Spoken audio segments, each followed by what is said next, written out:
Suraxanı rayonunda qisası qiyamətə qalmayan Xocalı adlı anım tədbiri keçirilmişdir.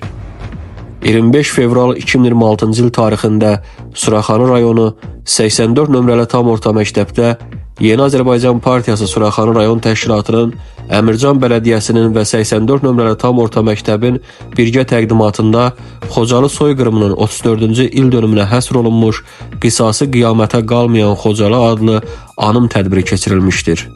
Tədbirdə Yeni Azərbaycan Partiyası Suraxanı rayon təşkilatının sədri Vüqar Seyidov, Suraxanı rayon icra hakimiyyətinin ictimai-siyasi humanitar sektorunun müdürü Sevinc Ağayeva, Əmircan Bələdiyyəsinin sədri Emil Yusifov, 84 nömrəli tam orta məktəbin direktoru Röya İslamova, digər rəsmi şəxslər, şəhid ailə üzvləri, rayon ictimaiyyətinin nümayəndələri, Xocalı sakinləri və məktəbin müəllim şagird kollektivi iştirak etmişlər.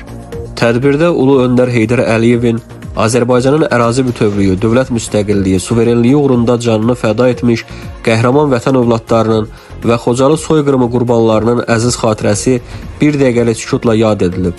Azərbaycan Respublikasının dövlət himni səslənib.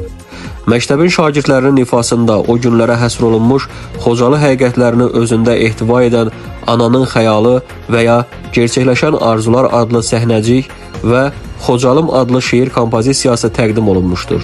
Soyuq fevral gecəsi Xocalıda xalqımızın başına gətirilmiş, misli görünməmiş müsibətlər şagirdlərin təqdimatında nümayiş etdirilmişdir.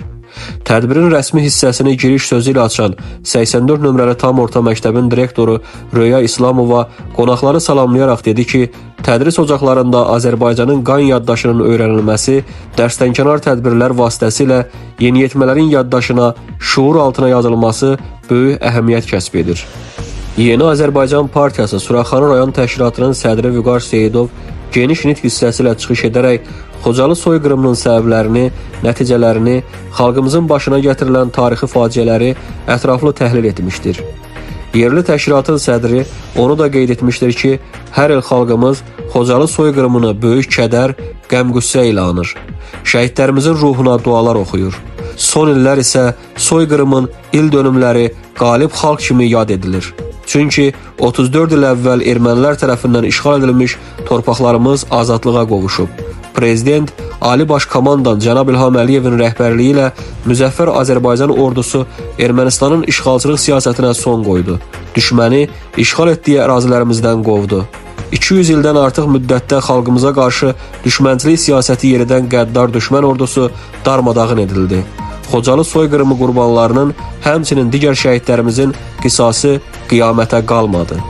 Suraxanı rayon icra hakimiyyətinin ictimai-siyasi humanitar sektorunun müdürü Sevinc Ağayeva öz növbəsində vurğulamışdır ki, 2020-ci ildə Vətən müharibəsində Azərbaycan ordusu 30 il işğal altında qalan torpaqlarımızı azad etməklə yeni reallıq yaratdı. Dəmir yumruq qalib gəldi. 44 günlük müharibədə misilsiz igidlik nümunələri göstərən qəhrəman ordumuz Müzəffər Ali Baş Komandanın rəhbərliyi ilə Xocalı faciəsi qurbanlarının da qisasını aldı. Şəhidlərimizin qanı yerdə qalmadı. Xocalı şəhəri 2023-cü il sentyabrın 19-20-sində Azərbaycan ordusunun Qarabağda keçirdiyi lokal xarakterli antiterror tədbirləri nəticəsində separatçılardan təmizlənib.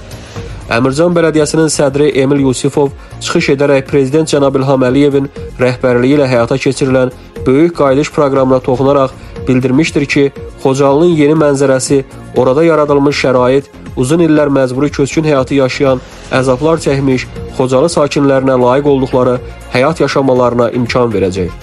Xocalı sakini Vətən müharibəsində şəhid olmuş Ceyhun Mustafazadənin atası Şükür Adilov çıxış edərək o günləri bir daha xatırlatmış, məktəblilərin səhnəciyini seyr edərkən o günləri yenidən yadına saldığını bildirmişdir.